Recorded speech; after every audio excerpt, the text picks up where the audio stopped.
Well, we're on the air and we're back with numbers 5 through 1 of my favorite 80s animated women to wrap up Women's History Month.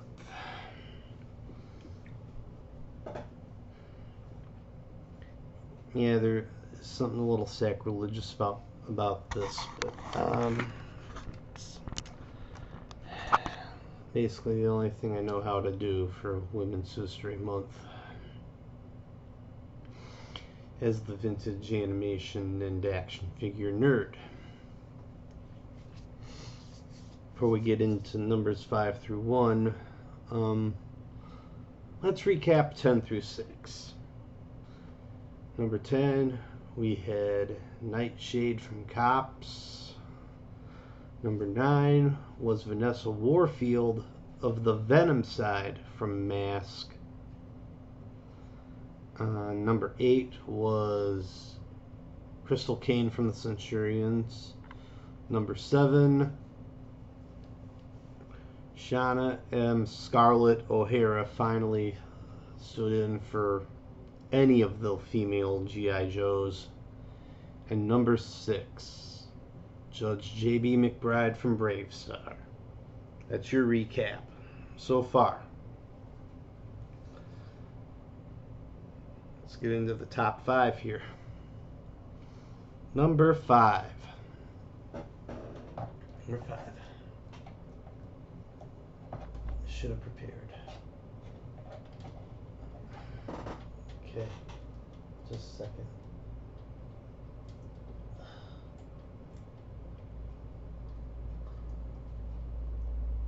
I can't do this. Alright. Number 5 was Princess Glimmer from She-Ra. You saw a brief stint of her leadership role in the first couple of episodes of She-Ra Princess of Power while Angela was still captured by the Harpies and before Dora knew what her true destiny really was.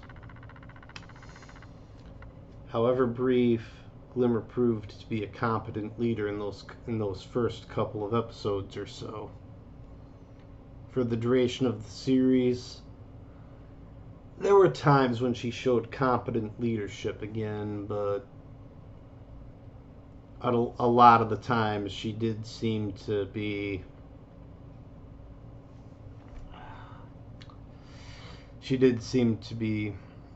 vying with Dora to get that leadership role back. I mean, with good reason. I mean, she had led the Great Rebellion just fine in her mind up until the arrival of Adora and She-Ra. Still, those first couple of episodes made Glimmer a pretty strong character. She is far deserving of number 5 from my top favorite 80s animated females. Number 4. Number 4. Here we go. Evil Lynn complete with shaping staff, apparently. Evil Lynn was definitely the most competent of Skeletor's warriors, and she was also the most conniving.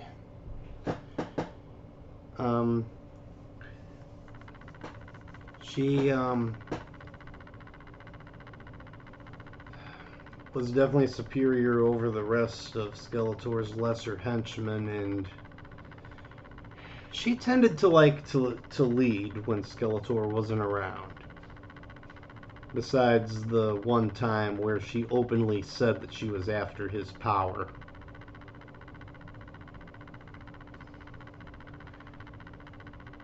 I mean, Evil Lynn was cold, conniving, cunning, and definitely smart.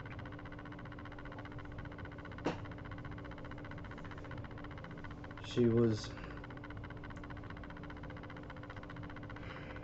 was even good enough to side with with Tila when her magic was gone, and the two of them were good enough as a team to take care of Kathos. And she's a pretty strong female face for the evil warriors side of the He-Man coin of Masters of the Universe. That was number 4. None other than Evil Lynn. Number 3. Oh yeah. Shadow Weaver. Number 3 was Shadow Weaver, who I always viewed as superior to Hordak. And due to the events of Shadows and Skulls, she shares that opinion.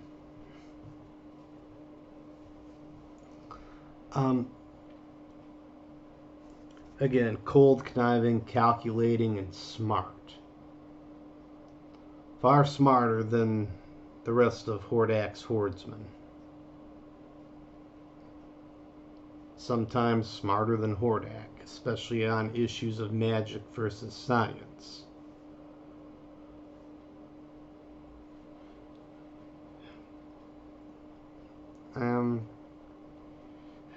She was definitely an impressive enemy.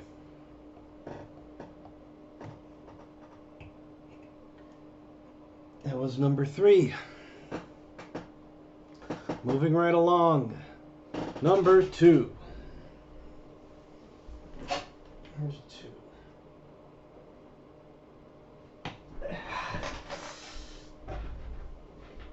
Tila, the captain of the Royal Guard of Eternia from He-Man. For everything Revelations did for Tila's character,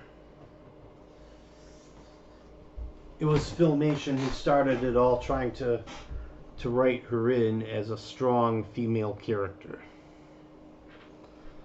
I mean, she was the captain of the guard, she was a skilled warrior, she was just as ready as anyone to confront Skeletor and his minions.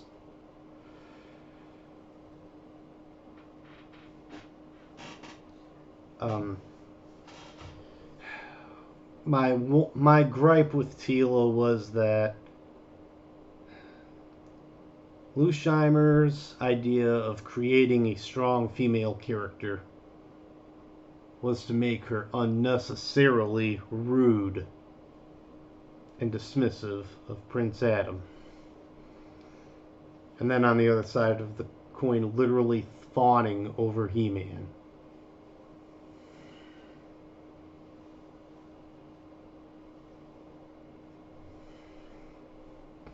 Yep. That was Tila, the captain of the guard. Again, she was just as ready as anyone on Eternia to take care of Skeletor and his evil. And she was definitely ambitious. She was ambitious, strong, and motivated.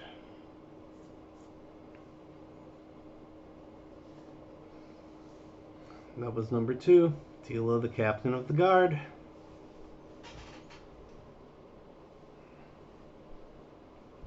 We got time for one more honorable mention. We do.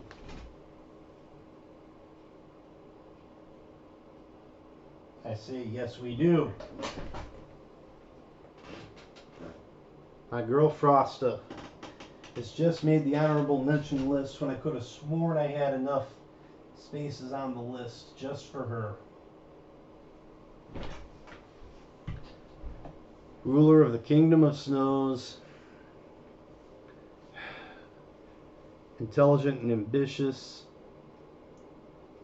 It took way too long for the beautiful Frosta to finally have her spotlight episode after being a background character so many times.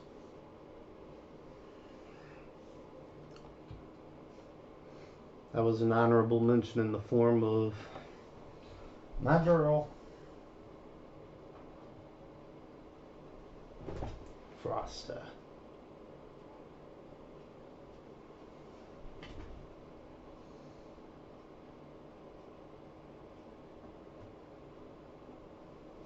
Number one. Number one.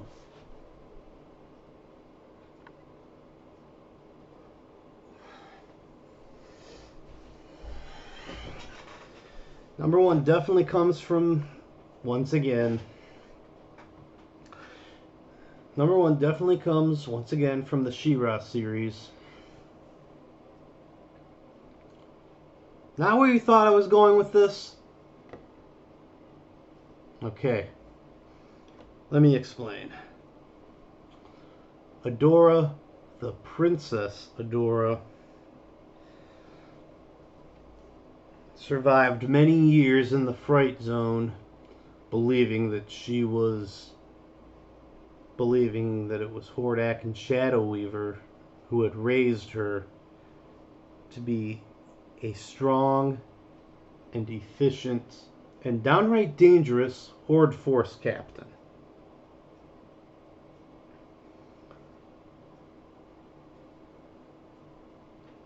The Sorceress, He-Man's arrival and the Sorceress's words changed everything by finally presenting her the Sword of Protection. From then on, she was a competent, dependable, and reliable leader for the Great Rebellion, and the voice of reason many a time to help motivate others to join the side of the just cause. I'm thinking specifically of Seahawk. It was Adora who really motivated Seahawk to change his ways. And Adora tried to use her voice and her presence as often as she could to help matters. Only really relying on She-Ra when she was needed.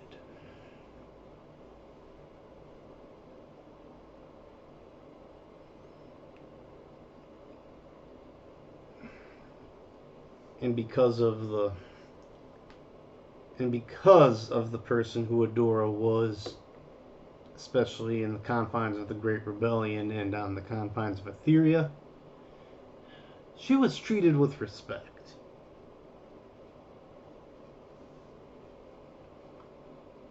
Now the Etherians were just as ready to fawn over She-Ra and her great feats of strength, but even Adora was treated respectfully, for the most part.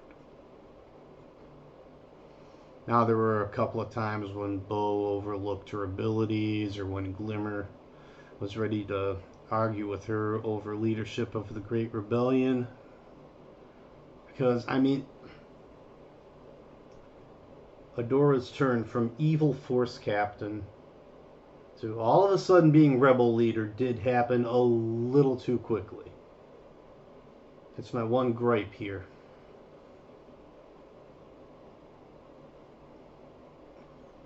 It's my one gripe about her, and it's not even her fault. That was it. The final 5 of my top 10 favorite 80s animated women.